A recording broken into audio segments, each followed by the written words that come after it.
Hi friends, welcome to Chandra's Kitchen. இன்னைக்கு நம்ம ஒரு சுவையான மட்டன் குருமா எப்படி செய்யறதுன்னு பார்க்க போறோம். வாங்க எப்படி செய்யறதுன்னு பார்க்கலாம். இப்போ நம்ம மட்டன் குருமாக்காக ஒரு குக்கர்ல ஒரு 3 ஸ்பூன் அளவுக்கு எண்ணெய் விட்டுக்கலாம்.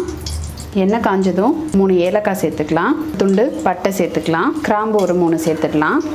இப்போ இது கூட நம்ம சுத்தம் செஞ்சு எடுத்து வச்சிருக்க மட்டனை சேர்த்துக்கலாம். சேர்த்துட்டு நல்லா இதை வதக்கிடுங்க. மட்டன் வந்து இந்த எண்ணெயோடு நல்லா வதங்கணும்.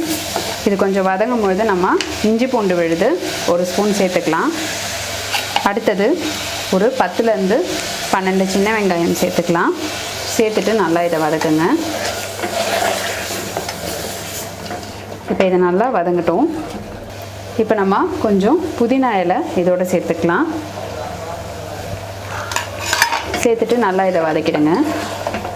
வெங்காயம் நல்லா வதங்கணும், அந்த அளவுக்கு இதை வந்து நல்லா வதக்கி விடுங்க. மஞ்சள் தூள் 1/2 ஸ்பூன் அளவுக்கு இதோட சேர்த்துக்கலாம். மஞ்சள் தூள் சேர்த்துட்டு இது எல்லாத்தையும் நல்லா கலந்து விடுங்க. இந்த வெங்காயம் அதுக்கப்புறம் நம்ம சேர்த்துருக்க மட்டன் எல்லாமே நல்லா வதங்கட்டும்.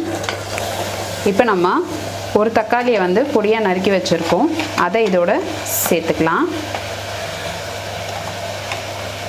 இப்போ வெங்காயம் தக்காளி எல்லாமே நல்லா இதோட வதங்கட்டும். கறி வந்து பார்த்திங்கன்னா நம்ம இந்த எண்ணெயிலே வதக்கும் போது டேஸ்ட் நல்லாயிருக்கும். அதனால தான் வந்து வெங்காயம் தக்காளியெல்லாம் நான் அப்புறம் சேர்த்துருக்கேன். வெங்காயம் தக்காளிக்கு முன்னாடியே நான் வந்து கறி சேர்த்து நல்லா இதை வதக்கும் போது சீக்கிரமாக கறியும் வெந்துடும்.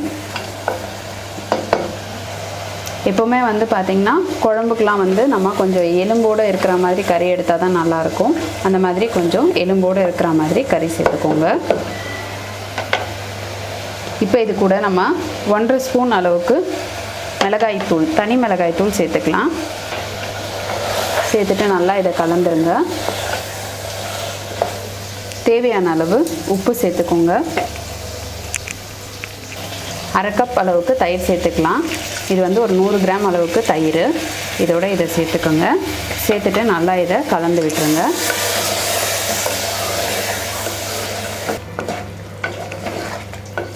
பாருங்கள், அந்த கறியில் இருக்கிற தண்ணியும் இந்த தயிர் எல்லாமே சேரும் போது இதுலேயே கொஞ்சம் தண்ணி விட ஆரம்பிச்சிடுச்சு. இது நல்லா வந்து கொஞ்சம் சேர்ந்தாப்புல இதை நல்லா கலந்து விடுங்க.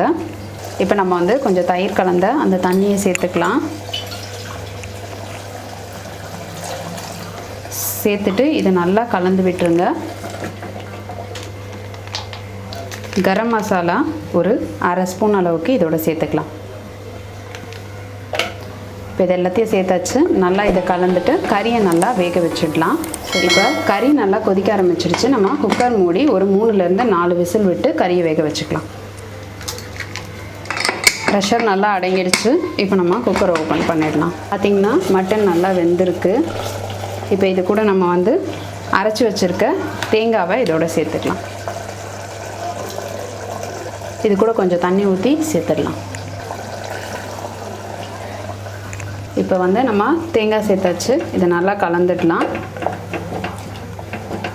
இது வந்து ஒரு கொதி வரட்டும்.